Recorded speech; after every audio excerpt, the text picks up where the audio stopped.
Então, quem são essas fontes secundárias? Né? Então, fontes secundárias, né, resumo de evidência filtrada por qualidade e relevância. Quando a gente fala resumo, a gente já pensa no abstract do artigo, né? Ou seja, 500 palavras sintetizadas, né, colocada ali no artigo, que eu leio e já tenho uma noção do que está dentro daquele artigo.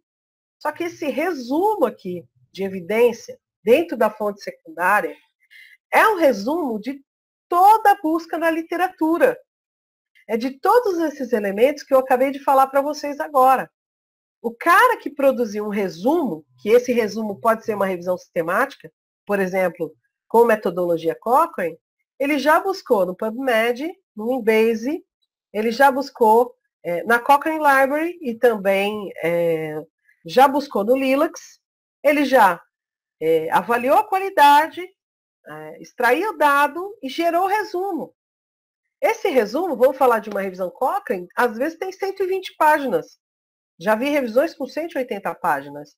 Então, é um resumo de tudo que há publicado em evidência na literatura. Mas não é aquele resumo pequenininho de 500 palavras. Por quê?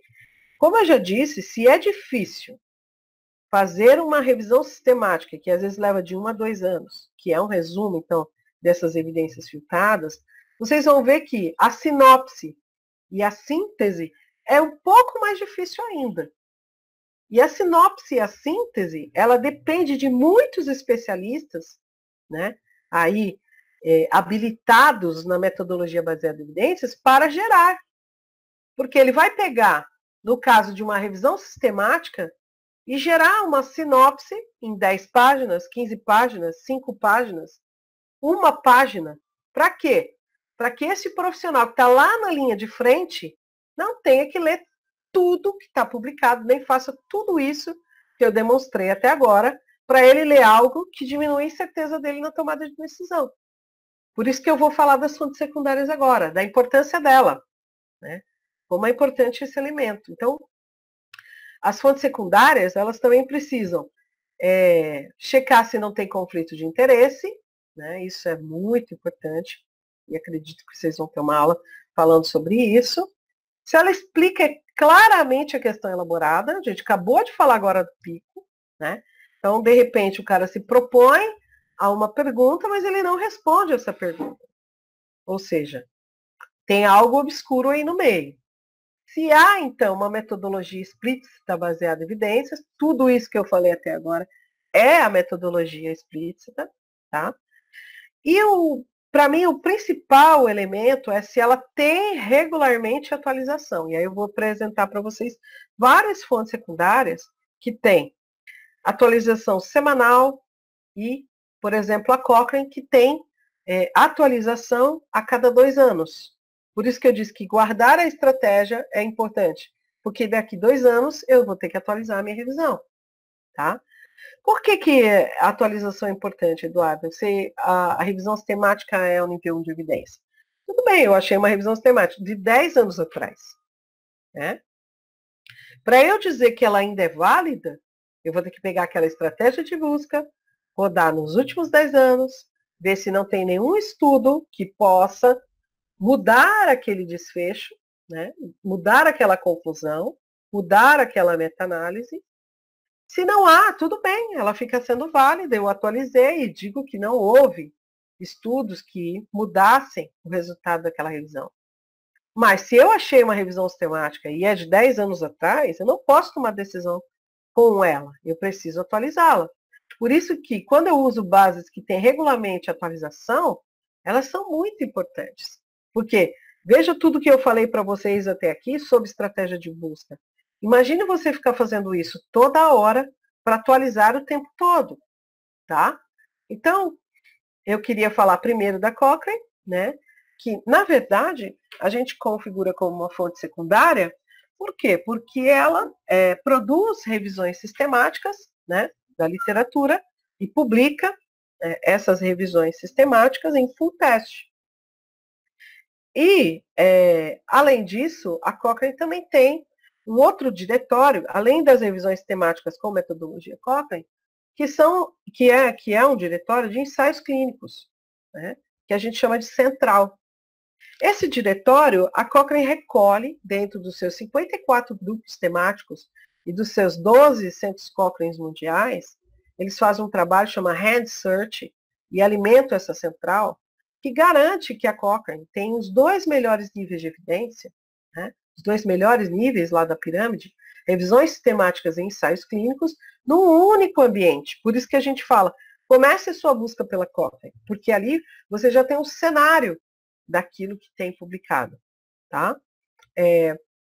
Como toda e qualquer base, a Cochrane também tem lá a busca simples. Então, se você for lá onde está a lupinha e digitar lá uma palavra, a Cochrane também vai buscar, como o Google, como o PubMed, como qualquer outra base, tá? Além disso, ela tem, então, a sua busca avançada, né? Onde eu posso também utilizar o recurso da alta sensibilidade. E quando eu coloco lá meus 2 elementos, que é com alta sensibilidade, e aqui eu só usei o COVID e a cloroquina, eu tenho 50 elementos para COVID na Cochrane, 1479 para a cloroquina, que quando eu intersecciono os dois, ó, eu gero um resultado de um protocolo, ó, veja que já tem um protocolo na Cochrane, que já garantiu o que é o protocolo na Cochrane. Né? Quando eu vou fazer uma revisão sistemática na Cochrane, primeiro eu registro um título, né?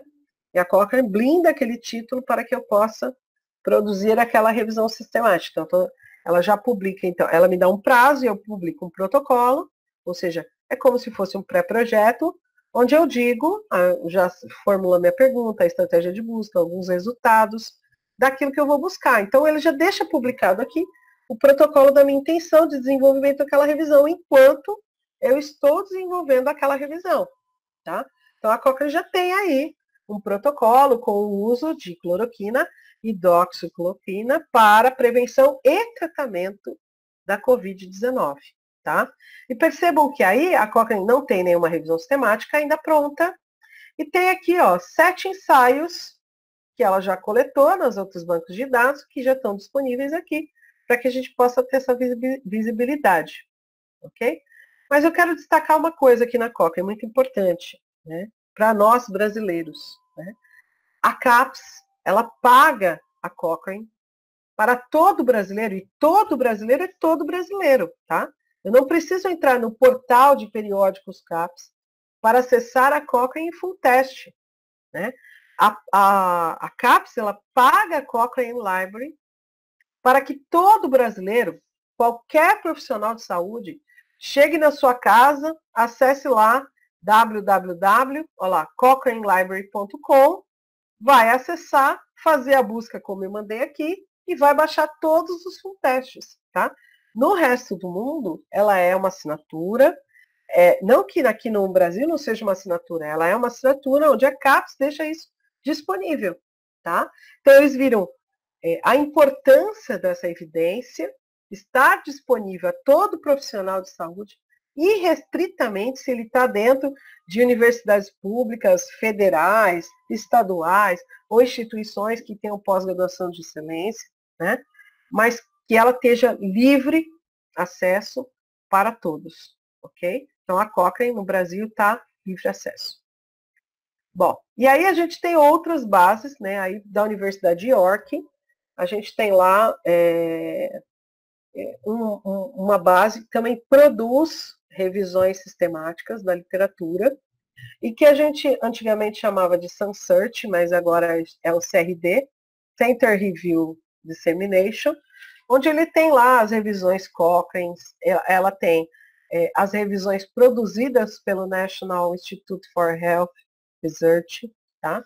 E onde a gente pode abrir mão também de buscar essas revisões sistemáticas. Ó. Lá ela também pega avaliações tecnológicas em saúde e etc. Ok? Então já são bases filtradas com revisões sistemáticas desenvolvidas para esse centro, né, de disseminação, e que ficam aí a opção para a gente buscar também. É o que eu chamo de fontes secundárias. Além dessas, a gente tem uma fonte que é um metabuscador, que é um mecanismo metabuscador, que chama Trip Database, e que também, ó, ela tem lá a busca pelo elemento do pico e tem a busca simples, tá? Só que o Metabuscador Trip Database, que também é de livre acesso, gratuito, tá? Você pode acessar aí, conforme eu estou falando, você já pode acessar, né? E quando você digitar lá, ó, cloroquina, hidroxicloroquina e mandar buscar, ele vai te dar o resultado. Por que ele é um metabuscador? Porque ele já está buscando na Cochrane, no PubMed, em várias outras bases de dados, e ele traz já um filtro por evidência. Então, vejam aqui no canto direito, a gente tem lá revisões sistemáticas. Ó. Ele diz que tem 83 revisões sistemáticas. E ele traz o que eu chamo aí, ó, de sinopse de evidências, tá? Então, qual é a diferença da revisão sistemática? A revisão sistemática é um resumo de evidência. Mas, como eu disse, esse resumo pode chegar a 150 páginas. A sinopse e a síntese, elas já são um pouco mais reduzidas.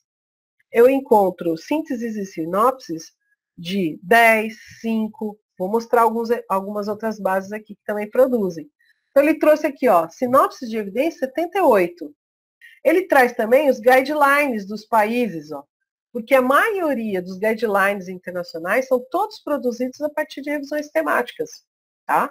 E ele já traz aqui, ó, então, para a minha busca de cloroquina, hidroxicloroquina, ele trouxe para mim lá, ó, 3 guidelines da Austrália, 8 do Canadá, 38 do Reino Unido e 32 dos Estados Unidos, ok? Percebam que aqui no cantinho, ó, ele já traz a pirâmide de evidência e o nível de evidência que aquele estudo é, ó. Percebam que esse está lá o pontinho lá na frente da pirâmide, ou seja, é uma revisão sistemática, ok? Bom, dentro dessas fontes, né, que a gente tem as sínteses e as sinopses, né, eu gostaria de destacar alguma, e aí a gente pensar na questão do cenário, do profissional de saúde hoje, que não tem tempo, né? Que a pergunta é quanto tempo você tem, né? Ninguém sabe ao certo quanto dura tudo, né? Ainda mais num momento como esse, né? Então o profissional hoje ele está à mercê aí, nessa dificuldade para poder encontrar essa informação, porque ele não vai fazer tudo isso que eu falei agora. E aí a gente tem aí fontes secundárias muito importantes, disponíveis nas instituições, tá? E aí não são fontes gratuitas, são fontes pagas, mas essas que eu vou mostrar aqui, neste momento de Covid, deixou as suas ferramentas abertas para fazer um bem a todo ser humano e a todo pesquisador possa ter acesso a tudo isso, tá? Então, a gente tem aqui o Dynamed, né, que a síntese de evidência aqui, ela é muito boa porque a síntese de evidência aqui, ela é bem sucinta, né, ele tem vários especialistas e pesquisadores no mundo inteiro pegando revisões sistemáticas, sintetizando elas, transformando aí em 5 linhas. Se vocês acham difícil fazer uma revisão sistemática para poder sintetizar toda essa literatura, pensa ler uma revisão sistemática e transformá-la em 5 linhas para que o profissional de saúde leia e saiba, é isso que funciona, é assim que eu vou usar, tá? Só que a Dynamed, ela tem um enfoque aí no profissional de saúde pública, né, que está aí em todas as áreas de uma maneira simples, né, direta. Ela fala de fator de risco, complicações, diagnóstico, prognóstico, tratamento, prevenção, mas em uma linha, 2 linhas, tá? Bem curto. Porque aí vamos pensar nesse profissional que chegou lá do plantão de 12 horas, né? E que ele, coitado, como que ele vai fazer tudo isso que eu acabei de falar? Não vai, né? Então ele precisa ter acesso a essas ferramentas, que são sinopses e síntese de evidência, de maneira curta, rápida, e que ali, até mesmo no plantão, no celular dele, ele acesse e consegue ter algumas respostas, tá? Qual é o importante dessas ferramentas? Eu comecei pela Dynamed. Elas são atualizadas semanalmente. Isso é muito importante em evidência, tá? Então ele sabe que a última coisa que foi publicado está atualizado aqui de forma sucinta para que ele leia em 5 linhas aquilo que funciona para a tomada de decisão dele, ok? Bom, além do Dynamed, a gente tem o Clinical Evidence, que a síntese aqui é quase 5 páginas para cada assunto. Temos o UpToDate, que muitos hospitais no país assinam, o Hospital São Paulo na Unifesp, né? O Sírio-Libanês, o HCOR, vários hospitais de clínicas da USP, a própria USP assina, né? Então, vários hospitais assinam, né, o UpToDate. A síntese de evidência aqui, às vezes, vai até 20 páginas, depende. Também atualizado semanalmente por pesquisadores do mundo inteiro, né? E que trazem, então, essa sinopse para que possa se tomar essas decisões mais rápidas. Bom, e além dos mecanismos que eu acabei de dizer, que apresentam as sínteses de evidência e as sinopses, né, como o Dynamed, o UpToDate, o Clinical Evidence, a gente tem agora mecanismos metabuscadores ou mecanismos já filtrados por evidência. Então, quando eu vou nesses mecanismos, e aqui a gente está apresentando o PsychoBite, que é de psicologia, ele já está todo filtrado por evidência. Então, ou seja, alguém já habilitado no método, já fez uma busca abrangente daquilo que é evidência, que funciona, né, em psicologia, e trouxe aqui. Esse é de livre acesso também, né? E o que é importante destacar aqui? Eduardo, mas é só de psicologia. É só. Mas quantos aspectos psicológicos e psiquiátricos a gente está abordando nessa pandemia? Vamos pensar que o confinamento deve ter gerado N fatores de ansiedade, transtornos, né? Que a gente precisa ver buscas de psicologia. E aí a gente lança mão de outras bases. Por quê? Porque, como eu mostrei, né, a gente não tem uma ampla gama de artigos publicados já sobre o Covid-19, especificamente. Então, o que a gente faz? A gente lança mão das bases que existem a mais. E se eu estou tratando do Covid-19 e os aspectos de ansiedade e transtornos que ele foi causado ao profissional de saúde ou as pessoas, né, no aspecto social que estavam em confinamento, eu posso lançar mão desse tipo de base, tá? Então, o que eu vou fazer, Eduardo? Eu vou fazer as obrigatórias, né? Pensa que aquela é obrigatória. Você tem que fazer, ok? E você lança a mão para agregar outras bases de dados, tá? Então, no caso da PsychoBite, né? Então, se o meu aspecto é psicológico, eu vou utilizá-la. Aí eu tenho outros aspectos, no caso da fisioterapia. Então, vamos pensar na fisioterapia respiratória, dentro da UTI, né? Então, eu vou virar aquele paciente de costas, que tipo de fisioterapia eu vou fazer? Não sei, né? Eu não sou fisioterapeuta, mas quem é fisioterapeuta?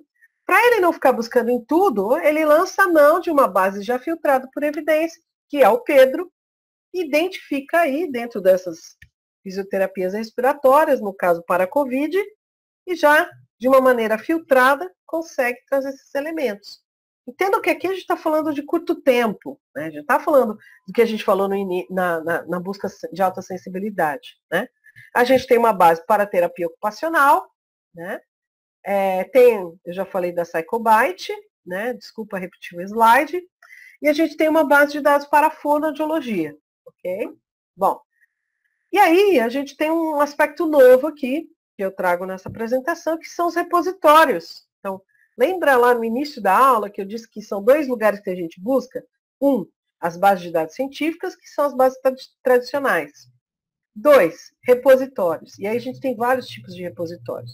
A gente tem repositórios institucionais, a gente tem repositórios temáticos e de pré-prints, tá? E aí a gente vai ver um pouquinho deles aqui, ó. Então, para essa minha pesquisa, eu lancei mão desse repositório, que tem publicado muito sobre a Covid-19, né? Ele chama mergechive.org.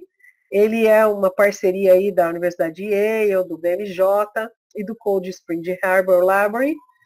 E disponibiliza aí para a gente, olha, vocês já podem ver aqui embaixo, né? E aí aqui é uma busca para os 2 repositórios que ele tem, um de medicina e um de aspectos biológicos, né? Então, naquele dia que eu busquei, que foi sexta-feira passada, a gente tinha 1.621 pré-publicações. O que é isso? O que é o pré-print? Né? Muito importante nesse momento agora de Covid. Tão importante que as pessoas estão depositando aqui. Né? Não tem tempo de a gente escrever um artigo tão elaborado, passar lá no peer review das revistas, vai para um revisor. Tem revista que demora para devolver o paper 6 meses. Já escutei falar que demora 1 ano. Né? Imagina você esperar 1 ano para saber o resultado de uma pesquisa do Covid-19, no meio da pandemia. Né? Então, nunca, em nenhum momento, a gente conseguiria mostrar tanto a importância do pré-print como agora. Então, eu não elaborei o artigo daquela forma tão... E aí o pré-print ele não tem uma forma obrigatória como tem lá na revista, ele não tem aquelas regras todas. Então, eu já tenho uma prévia daquele minha busca, que já está organizada, citada, lógico, né? E eu publico esse pré-print e fica aberto para a comunidade científica. Então, eu posso entrar aqui, ó, no primeiro artigo, por exemplo, que fala do Covid-19, de estimar as infecções dos assintomáticos, né?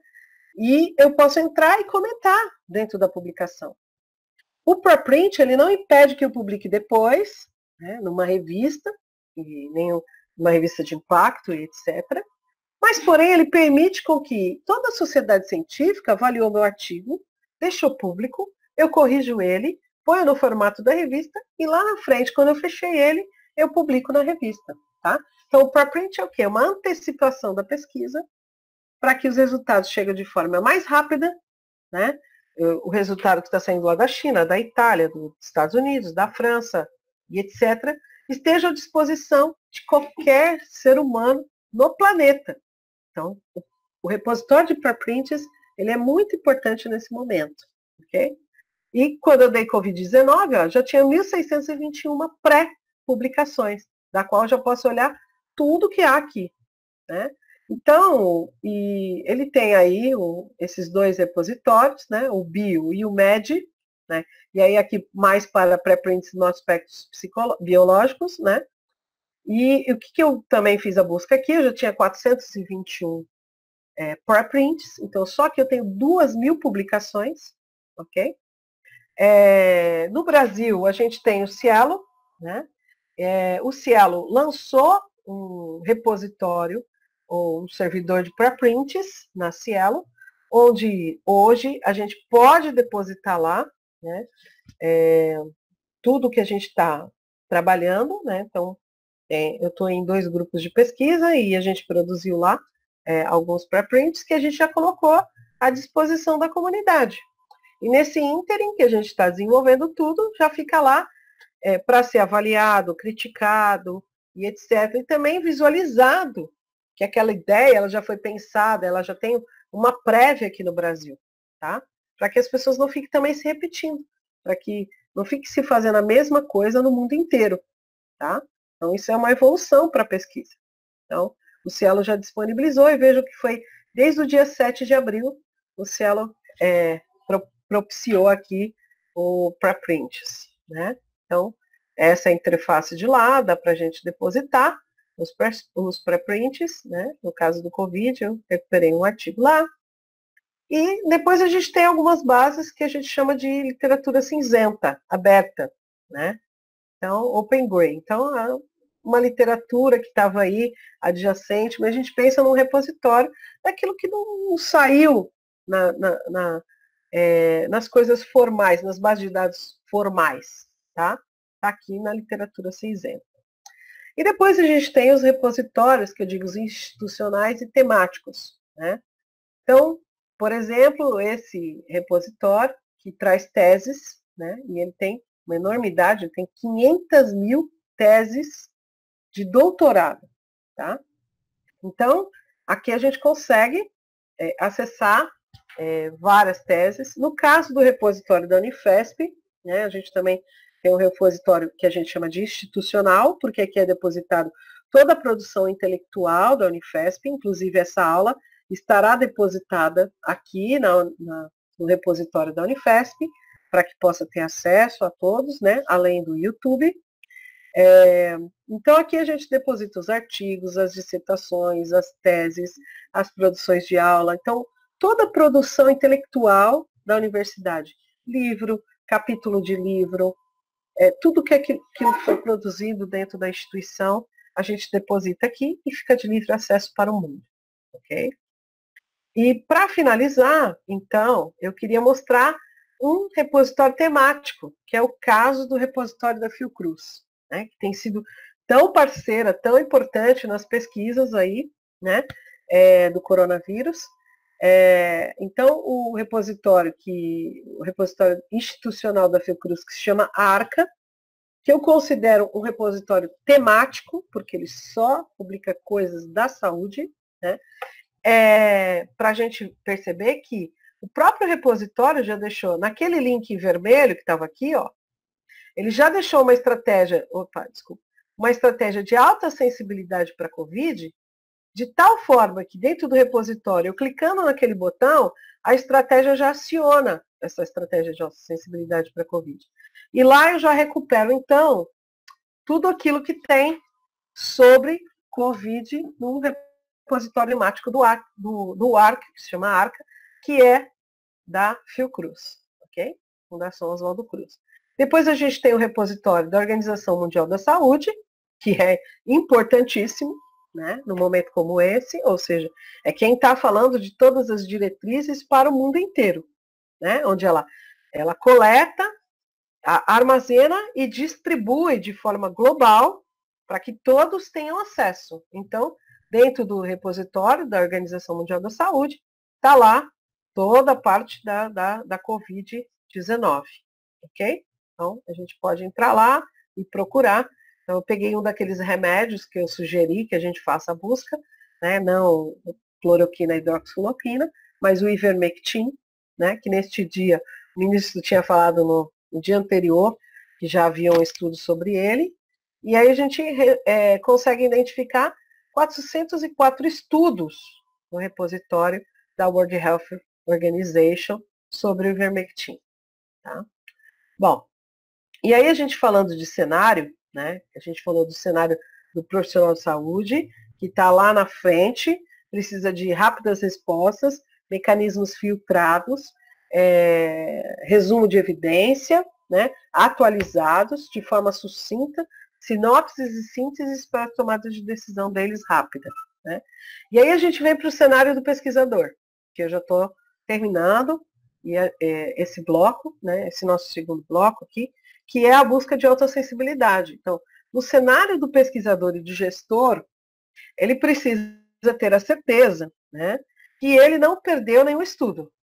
E aí a pergunta dele já começa a se elaborar de forma mais estruturada, né? Então ele já tem uma pergunta mais estruturada, e aí ele começa, então, para a busca de autoacessibilidade. Então, se eu sou gestor, vou tomar decisão a nível nacional, né? Onde envolve toda uma população, onde eu vou gerar uma revisão sistemática que se tornará pública e será para o mundo todo, eu preciso tratar de outra forma. E aí entra, então, a busca de autoacessibilidade. Tá? E aí, um pouco que a gente já mostrou, a estratégia, ela, para o PubMed, com essa busca de autoacessibilidade aqui, ó, conjunto 1, conjunto 2, conjunto 3 e o conjunto 4, fazendo a intersecção, a gente tem 65 estudos somente no PubMed. É pouquíssimo, gente, pouquíssimo. E num momento como esse, a gente, como eu acabei de dizer, a gente tem que lançar mão. Se eu estou fazendo revisão sistemática, eu também tenho que fazer isso, ok? E aí eu quero chamar atenção para a seguinte coisa. Eu não crio uma nova estratégia para cada base de dados. Não é? Eu não vou criar uma nova estratégia. Eu vou pegar a estratégia do PubMed, que tem o match term, que é o termo oficial em saúde, e vou traduzi-lo para todas as outras bases de dados. Tá? Onde que as pessoas erram? Elas criam estratégias diferentes em cada base de dados. Não. Tem que ser a mesma estratégia do PubMed, traduzida para todas as outras bases de dados. Ok? Então, o PubMed, eu obtive 65 estudos, traduzi para Cochrane e tive 7 estudos, ok? Depois, eu traduzi para o Embase, tive 109 estudos. O que acontece dentro do Embase? Eu vou mostrar daqui a pouco na interface aqui. Eu identifico, então, no caso, o mesh termo oficial, vou lá no entry, que é o vocabulário oficial do Embase, e traduzo a estratégia para o entry correspondente. Tá? Para que eu não tenha feito uma nova estratégia, e sim uma tradução da estratégia. Ok? Bom, e aí eu quero destacar a questão do Embase, que hoje o portal de periódicos CAPES assina o Embase. Então, todas as instituições federais do país que tenham cursos de saúde conseguem acessar o Embase, que é a nossa terceira base obrigatória. Tá? Então, Cochrane Library, PubMed, Embase. Como eu posso fazer isso da minha casa, já que a gente está nesse momento de confinamento e fazendo pesquisa em casa? Então, na página do portal de periódicos CAPES, você vai clicar em acesso CAF, né? No acesso CAF, você vai digitar o nome da sua instituição, no caso aqui eu digitei Unifesp, Universidade Federal de São Paulo, né? Cliquei, e aí já aparece o símbolo da minha instituição. Aqui eu vou colocar a minha senha e o meu login, que é a minha senha que eu uso na universidade, na intranet da universidade, que é o meu e-mail institucional, que eu uso na minha plataforma do SEI, tá? Então, coloquei aqui e, ok, estou dentro da plataforma da CAPES, ó, como Universidade Federal de São Paulo. Então, eu não preciso ter lá outras formas de acesso, dá para fazer de casa, qualquer um pode fazer isso, desde que você tenha lá o seu e-mail institucional e seu login institucional, tá? Bom, aí eu busquei lá, buscar base, digitei Embase, né? E ela veio para mim a base de dados. Cliquei lá, abri a Embase, tá? Essa é a interface da Embase. Acabei de falar agora sobre o vocabulário. Então, eu pego o mesh termo que eu encontrei no PubMed, clico no Entry e digito o mesh lá. E ele vai me dizer, então, qual termo eu vou utilizar. Veja que eu estou no Entry. Digito o termo oficial do mesh e ele vai me dizer qual Entry eu traduzo para a busca aqui, então, na base de dados do Embase. Tá? Bom, perceba que eu peguei a estratégia de alta sensibilidade, fui na busca avançada, coloquei a minha estratégia lá, no formato para o Embase, e mandei buscar. Em seguida, eu fui lá de novo no buscar, né? Digitei cloroquina e também mandei buscar, ó, é o meu conjunto 2. E fiz a intersecção entre os dois, então, COVID, cloroquina ou somente cloroquina. Desculpa, eu não coloquei hidroxicloroquina aqui. E aí, o que eu visualizei? Na intersecção dos dois, eu obtive um resultado de 158. O que eu quero dar de destaque aqui, ó, no sources?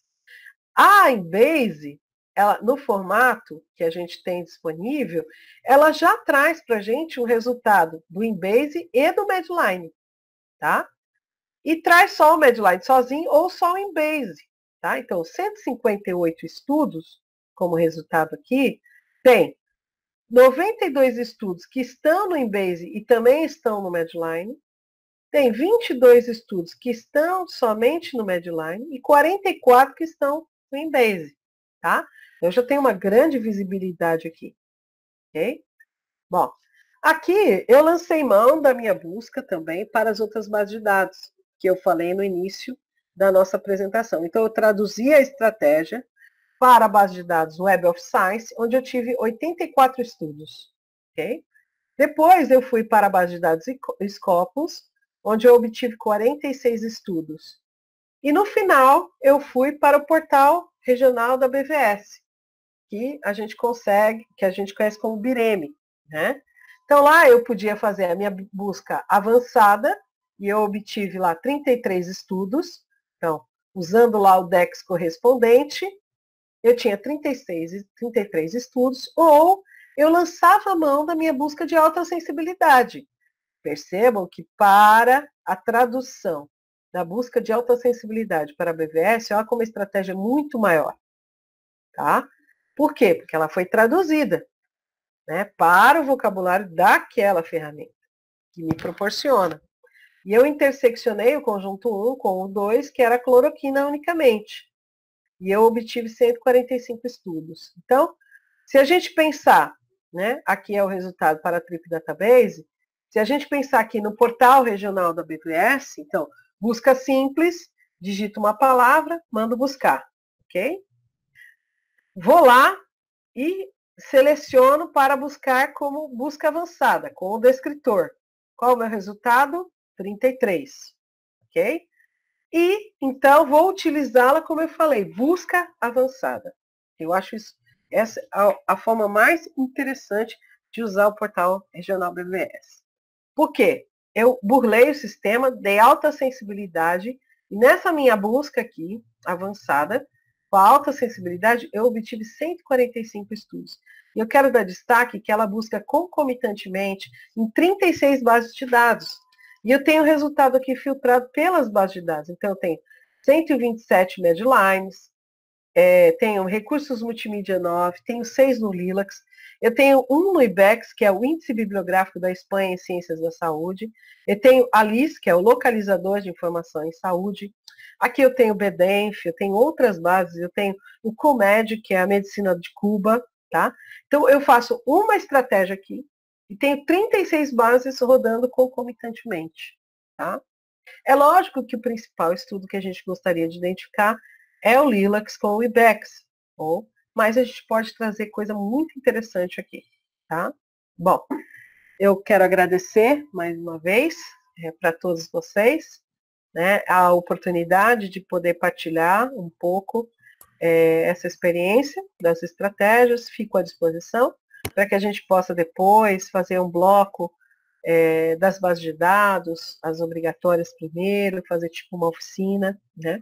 Para que a gente possa ver tudo isso numa maneira mais calma para todas as bases. Eu entendo que hoje eu falei muita coisa, né?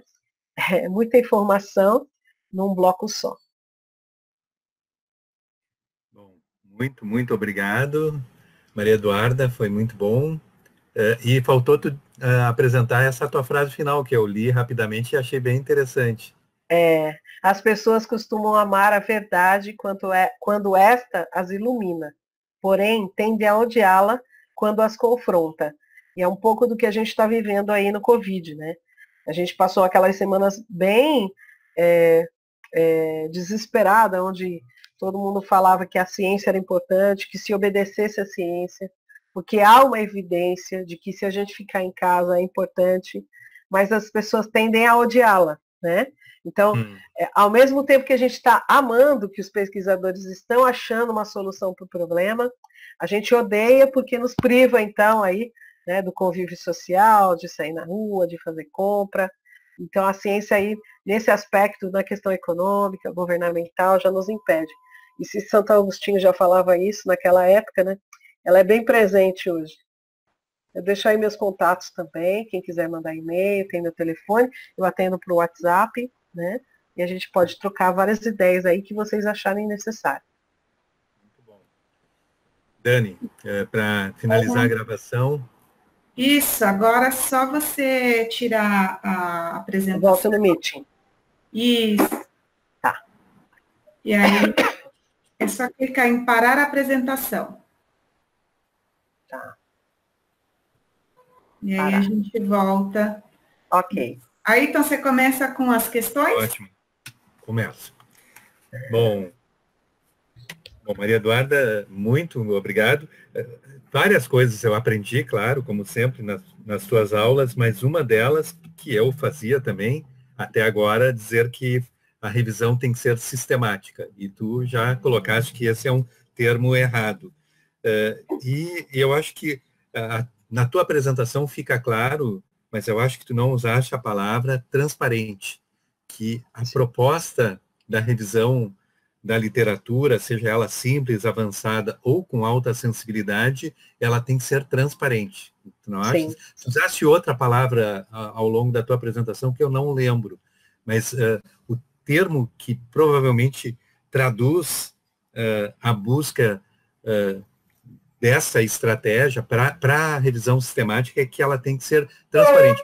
Então, pode ser, ela tem que ser feita por ti, por mim, pela Daniela, por qualquer um dos que estão nos assistindo, ela tem que possibilitar ser repetida, né? Essa é a ideia. Repetibilidade é um aspecto muito importante, né? Ela poder ser transparente o suficiente que outro pesquisador possa encontrar o mesmo resultado. E essa transparência, né, é que traz essa certeza, porque ela consegue ser reprodutível, então qualquer um que pegar vai reproduzir essa estratégia, vai chegar nos mesmos resultados que eu, onde lá eu vou declarar o que eu incluí, que eu excluí, o porquê, né, e ele consegue até identificar se eu omiti algo, né. Eu acho que isso na ciência é importantíssimo, né? Porque hoje os critérios de inclusão e exclusão, quando não é claro e quando a estratégia também não é revelada, há um obscurantismo aí, né? E aí, para eu que vou tomar decisão, com essa incerteza, né, fica muito mais difícil. A gente não falou aí dos repositórios também de dados de pesquisa, que hoje as maiores revistas, né, a Science, Nature, New England, já tem seus próprios repositórios onde, além dele declarar a estratégia de busca, o resultado dele, ele declara também os resultados desses dados, né? Onde qualquer outro pesquisador consegue verificar essa transparência, né? Isso veio com o movimento de acesso aberto, né? Que é o Open Access, né? Que é um movimento mundial que quer deixar a ciência disponível, livre e, como o senhor falou, transparente para todo mundo. Epistemônico, que é uma iniciativa principalmente da Cochrane do Chile e da Sim. Noruega. O que te parece, assim, que tu não mencionaste na tua apresentação? Né? Pois é, eu não mencionei, está em outras apresentações. Eu peço desculpa, mas aí a gente pode... Não, é excelente, né?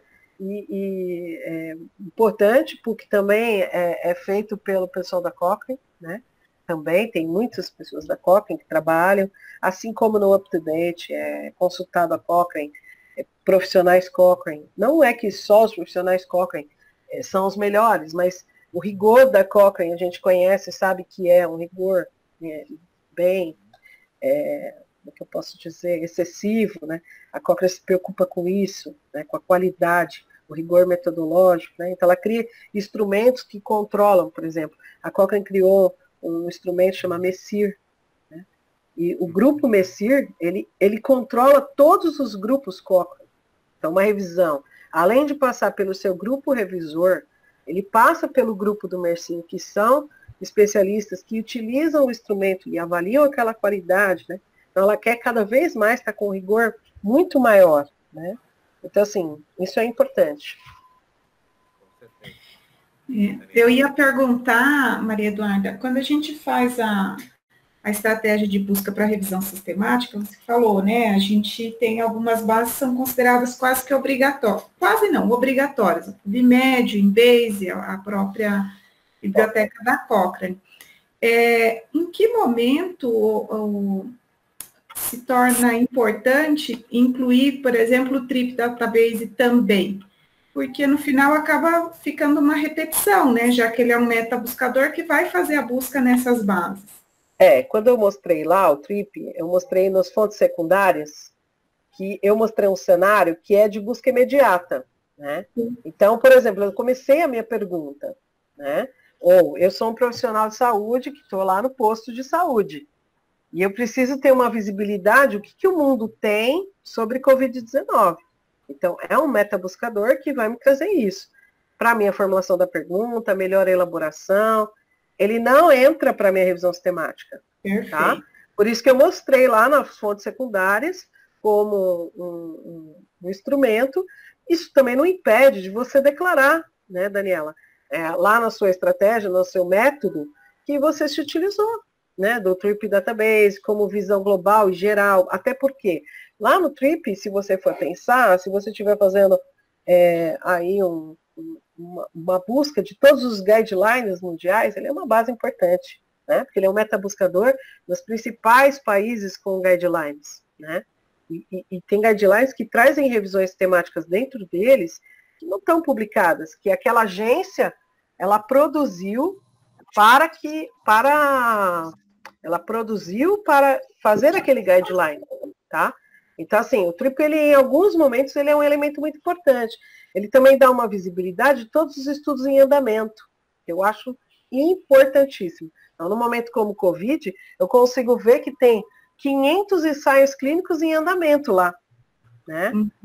Então, assim, eu digo, olha, eu terminei minha revisão e eu tinha disponível 15 ensaios, como você pode visualizar, via TRIP, e tenho lá 500, porque o TRIP ele não busca só em algumas bases, só no Clinical Trials, ele busca em outros lugares de registros de ensaios clínicos. Então, como panorama geral da situação, da pergunta que eu vou iniciar como estratégia de busca, eu acho ele muito importante, né? E pode ser declarado, mas ele não é uma base obrigatória, até porque ele é um metabuscador, ele é um mecanismo, né? Eu perguntei isso porque às vezes a gente vê no método, né, na descrição das bases que foram utilizadas, a gente vê a repetição, né? Então a gente vê PubMed, Embase, TripDatabase, SunSearch, sendo que a gente sabe que são metabuscadores que vão repetir a busca nessas mesmas bases, né?